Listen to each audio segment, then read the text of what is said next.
Well, welcome back, my friends, all to another rousing rendition of Choir Boys Outdoors, a Cold Steel Republic rendition. Now, here's the deal, guys. I was going to title this Cold Steel's Best Belt Knife and put some question marks. I shot the video yesterday with Kirk. Got it done.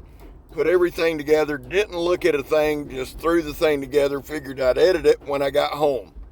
Got home and realized we were turning the camera on when it should have been off, and off when it should have been on. So I had a good bit of footage, but I didn't have a lot of footage, so I reshot the video today.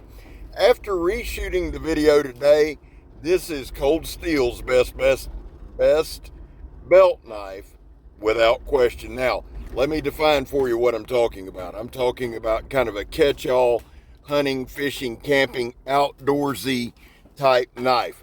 Here's the thing. One factor cannot make something the best. I mean, it can, but it's rare. The thing that makes this the best Cold Steel belt knife to me is this, the complete package. We're going to jump into it. We're going to talk all about it. And here's the thing. It came razor sharp. I don't know. Timbo 437 sent this to me to check out. So I'm not sure if this is Timbo's edge or Cold Steel's edge. I do know this. It is their heat treat because the edge retention on this thing has been insanely good. Now, I am not sure who the OEM is. I think it might be White River, not 100%. The knife steel is S35VN. Has miCarta handle scales, has some nice jimping on the back. The handle is insanely comfortable, and you can see Republic there. Now, I've been told if you remove the handle scales, there's some writing there. I don't know. I may try to remove them this evening, but I cannot verify, confirm, or deny. It comes with a really nice leather sheath. Fits well on my belt. The thing is, guys, here's the deal. Let's just jump into it because I've got a lot to talk about here. This is the Cold Steel Republic, made in the USA. That is phenomenal. It's in S35VN, 3.9 millimeter blade stock with a 58-60 on the HRC. It is a drop point. The blade thickness, I believe we just said that, Scab, is the 3.9 millimeters. Overall length's 10 inches. Blade length is 5 inches. Cutting edge is 4 7/16. Blade width is 1.25 inches. So it's super slicey, as you just seen it going right through that tire with no problem. The handle is 5 inches. The inner grip is 4 1/16. And the knife weight is 8.4 ounces. It has a phenomenal balance point, which I think we showed earlier. But look right here. Look at the amount of work we do. Now, I cut more industrial style stuff with the intention, or with the I guess, foresight, thinking that people can translate that over to do what you do.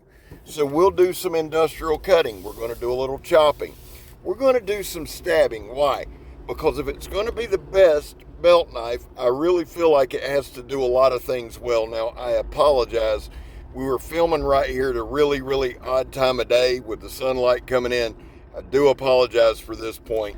But you can see clearly that, it's a drop point. It has the miCarta handle skill, so you're going to get a good grip. Now, I feel like these are canvas miCarta. Again, I could be wrong. This knife came from Timbo 437. Please make sure to check out his channel. He's an awesome dude, great brother in the blade, and he knows that I love Cold Steel. Now, that's the other reason that I'm making this point. I have over 80 pieces of Cold Steel as we speak. There was a time where I had about 100 to 150 of them. The thing is this. In the category that I'm talking about, this is just a dream. It fits your hand insanely well. And here's the thing, with 4 1/16, it will fit the vast majority of hands. Now, I get asked, Scab, why are you stabbing carpet padding? Well, to see if there's any hang-ups in case you have to stab somebody. You know what I'm saying? I mean, let's just be real with it. I hope nobody ever has to.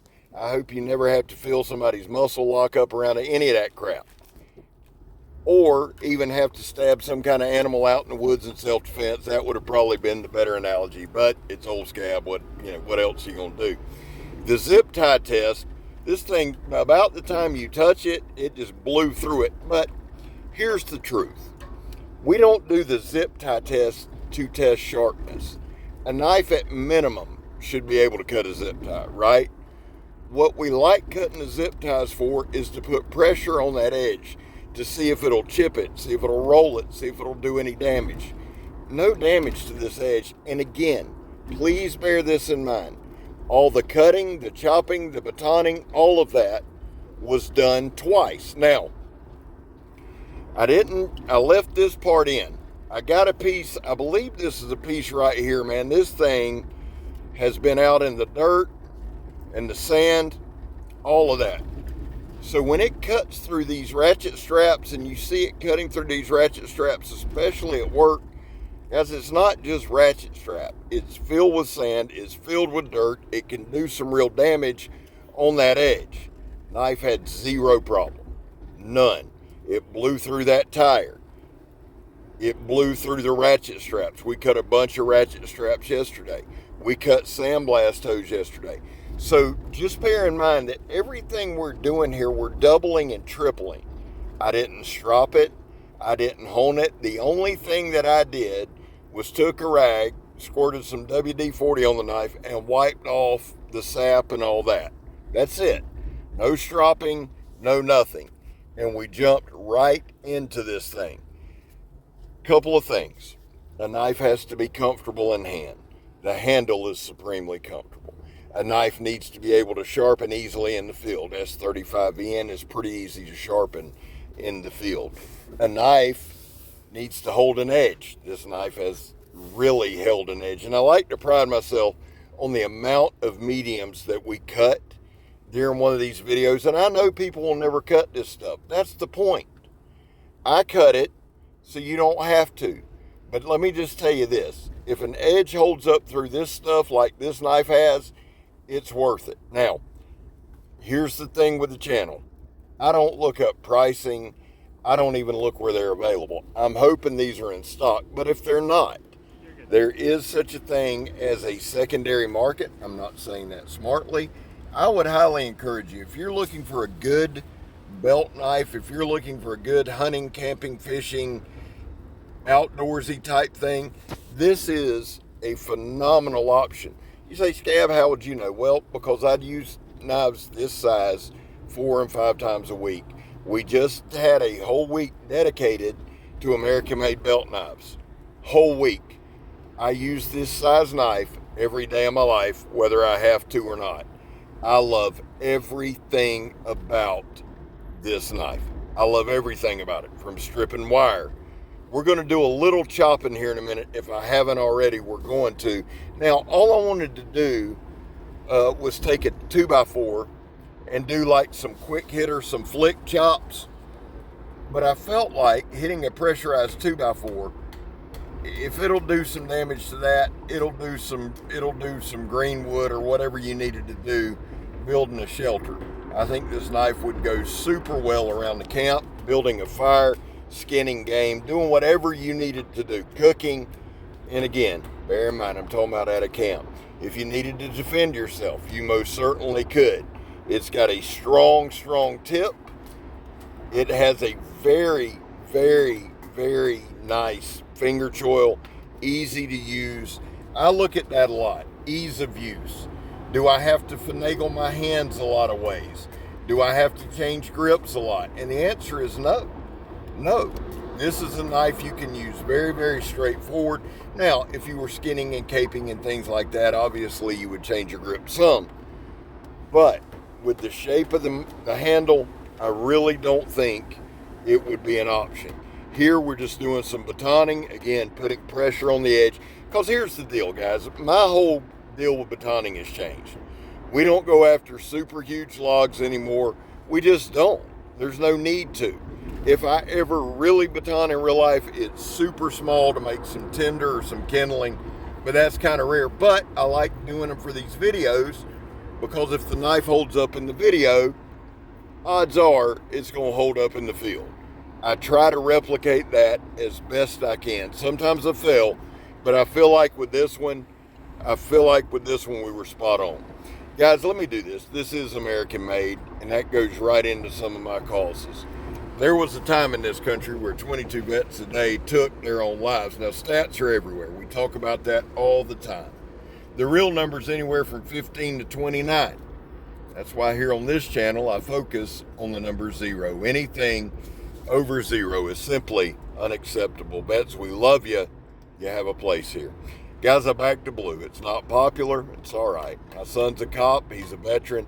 And although these causes I had long before he was a policeman, I still back to blue, and I'm always going to back my son. Now, here's the thing. I don't shove it down anybody's throat. You're welcome to disagree. I'm not going to argue with you. I'm not going to respond the whole back the blue till it happens to you. Well, it's happened to me more than it'll ever happen to you. I assure you of that. But I have my reasons, and they're just not worth arguing with any of you over. And I don't mean that ugly. I mean that as sincerely as possible. Finally, if you are an addict, and I am, never quit quitting. Well, we're going to finish this thing out with a little chopping. I was just, if you can't tell, guys, I'm overly impressed with this knife. It did every single task it needed to, and it is a damn good-looking knife. I just don't know of a knife that they have in this category that comes close to this one. And I've messed with a lot of cold steel knives. They got them a home run on their hands on this one. Well, listen, watch a little paper cut, and I'm Scab. You're not. And I'm gone, son. Love y'all.